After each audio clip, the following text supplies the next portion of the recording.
पंजाबी में कहावत है, सास चंगी होवे या ते दीवार ते टंगी होवे। संगीता की शादी भी एक ऐसे ही घर में होती है जहां उसकी सास दीवार पर टंगी होती है। ससुर और पति शादी के पहले दिन उसे सास के फोटो के सामने ले जाते हैं, जहां ससुर जी कहते हैं, बेटा बेटा संगीता, ये तुम्हारी सास थी, बहुत नेक और भली, लेकिन थोड़ी गुस्सैल थी। गुस्सा आने पर सब तहस नहस कर देती थी, पर अब ये इस दुनिया में नहीं है। हाँ संगीता, माँ होती तो तुम इनकी कोई बात टाल नहीं सकती थी, वरना तो माँ घर में भूचाल ले आती। संगीता मन में खुश होती है कि अच्छा है कि ऐसी औरत अब इस घर में नहीं है, लेकिन दिखावे के लिए वो जैसे ही सास की फोटो के सामने हाथ जोड़कर खड़ी होती है, ये क्या? सास उसे देखकर मुस्कुराने लगी। संगीता आंखों को मलकर एक बार फिर से देखती है, लेकिन फिर सास के चेहरे का भाव, भंगिमा यानी एक्सप्रेशन बिल्कुल बदले होते हैं।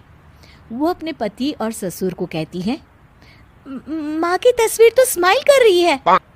ना ना बेटी, ये कैसे संभव है? जरूर तुम्हें कोई गलती हुई होगी, ऐसा कैसे हो सकता है? लगता है तुम शादी की सारी फॉर्मेलिटी करते करते थक गई हो, तुम्हें आराम की जरूरत है संगीता। खैर, सारे संगीता की बात को इग्नोर कर कमरे में चले जाते हैं।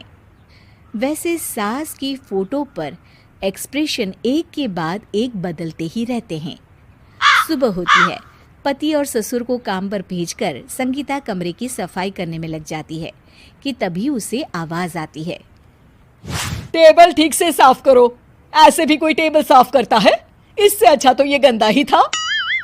किसी औरत की आवाज सुन संगीता दंग रह जाती है और सोचने लगती है कि आवाज कहाँ से आई।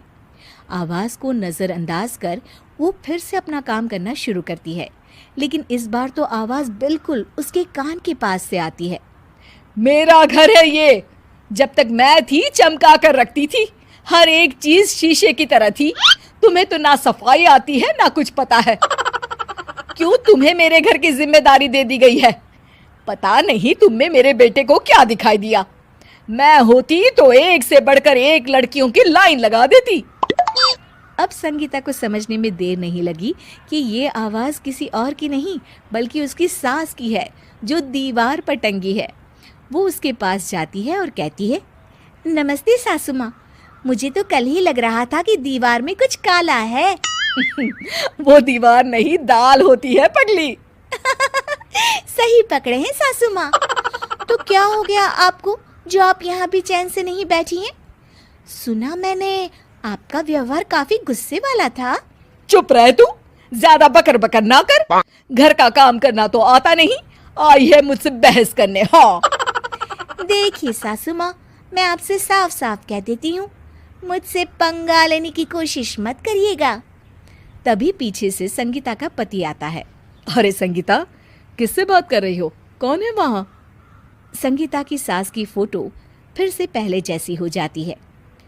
आपकी माँ से कह रही थी कि मुझे काम करना आता।